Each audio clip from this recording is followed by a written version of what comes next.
İkinci mustaqil işimizning mavzusi zararkunanda dasturlarning turlari. Bugungi mavzuni quyidagi rejalar asosida olib boraman. Birinchisi zararkunanda dasturlar haqida ma'lumot. Ikkinchisi shu zararkunanda dasturlarning turlari.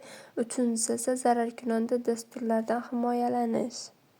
Zararli dastur o'zi nima? Zararli dastur bu biror shaxs qurilmasi yoki tashkilot tarmog'iga ruxsatsiz kirish va zarar yetkazish maqsadida yaratilgan zararli dasturdir.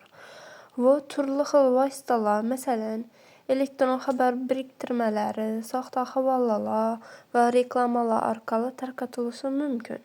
Bundan tashqari, ularni ko'plab veb-saytlarda ham uchratishimiz mumkin. Tahdid soluvchilar mablag' yoki qimmatli ma'lumotlarni o'g'irlash maqsadida kompyuter tizimlari va tarmoqlarni buzib kirish uchun zararli dasturlar yaratadilar. Bu zararli dastur qurilmada ishga tushishi uchun foydalanuvchi noto'g'ri biriktirma yoki havolaning ustuna bir marta bosishi kifoya. Hozirgi kunda bu narsaga misol etib APK fayllarni aytsak bo'ladi. Hozirgi kunda keng tarqalgan zararli dastur turlarini kompyuter virusi, kompyuter kurti, troyan, reklama dasturlari, josuslik dasturlari kiradi. Endi har bir viruslar haqida qisqacha tushuntirib o'taman. Birinchisi virus. Bu kichik dastur bo'lib, boshqa dastur ichiga kiritiladi. Dastur ishga tushirilganda virus ham ishga tushadi va o'zini o'zi ko'paytiradi. Keyingisi troyan. Boshqa dastur ichida yashirinadi. Virusdan farqli o'larak troyan ko'paymaydi. Buning o'rnina dastur ishga tushganda zararli harakatlarni amalga oshiradi. Masalan, tizimga keyinchalik kirish uchun tuynuk backdoor ochadi. Uchinchisi bu kurt dasturi hisoblanadi. Bu virusga o'xshab boshqa dastur ichida yashirilgan bo'lmaydi. U o'zi turgan kompyuterni tekshiradi va o'zini tarmoqdagi boshqa kompyuterlarga nusxalashga harakat qiladi. U bevosita o'zini o'sha kompyuterlardagi zaifliklarni topish orqali nusxalaydi yoki yuqtirilgan kompyuterlarda elektron pochta manzillarini o'zini yuborishni boshlaydi. Kimdir uni ishlatib yuborsa zararlangan hisoblanadi. Tarmoq kurtlarning quyidagi turlari mavjud. Birinchisi bu xavfsizlik teshiklaridan foydalaniladigan kurtlar. Bu turdagi kurtlar tizimdagi xavfsizlik zaifliklarini izlaydi va ular orqali tizimga kirishga urinadi. Ikkinchisi bu elektron pochta orqali tarqaladigan kurtlar, ya'ni email orqali tarqatiladi va ilovalar orqali kompyuterlarga o'rnatiladi. Uchinchisi P2P tarmoq orqali tarqaladigan kurtlar. Bular P2P tarmoqlari orqali foydalanuvchilardan kompyuterlarga o'rnatiladilar. Keyingisi bu josuslik dasturi ma'lumotlarni yig'ib, hujumchiga yuboradi. Masalan, brauzeringizda juda ko'p reklama ko'rsatadigan, klaviatura tugmalarini va parollarni yig'adigan yoki moliyaviy ma'lumotlarni o'g'irlaydigan dasturlar shularga kiradi.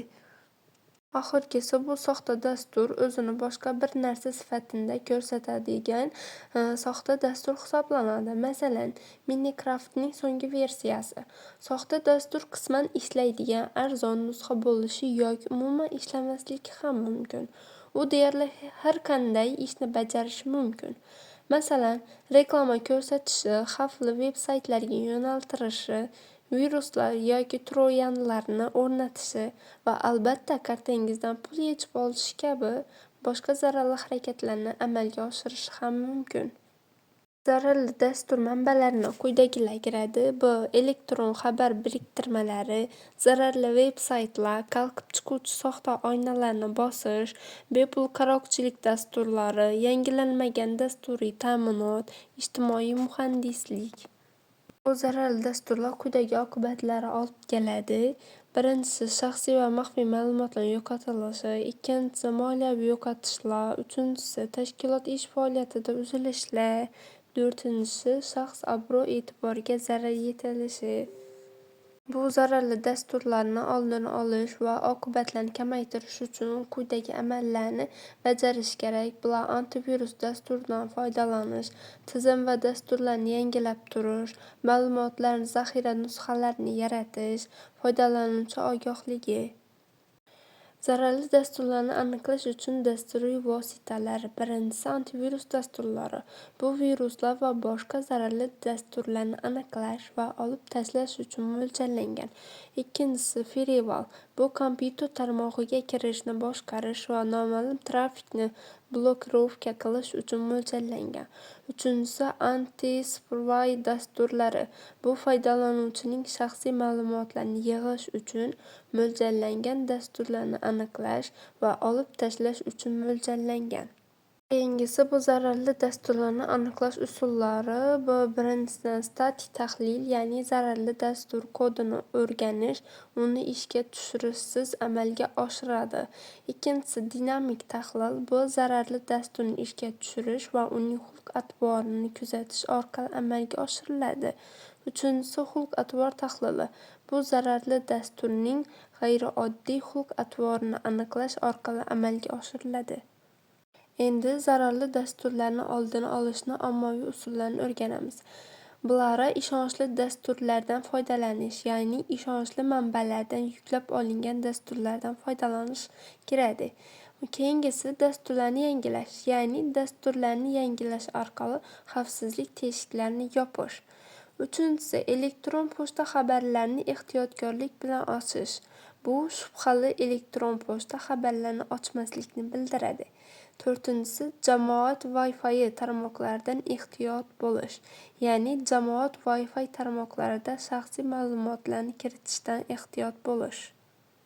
Shu bilan bugungi mustaqil ishimiz mavzusi tugadi. E'tiboringiz uchun rahmat.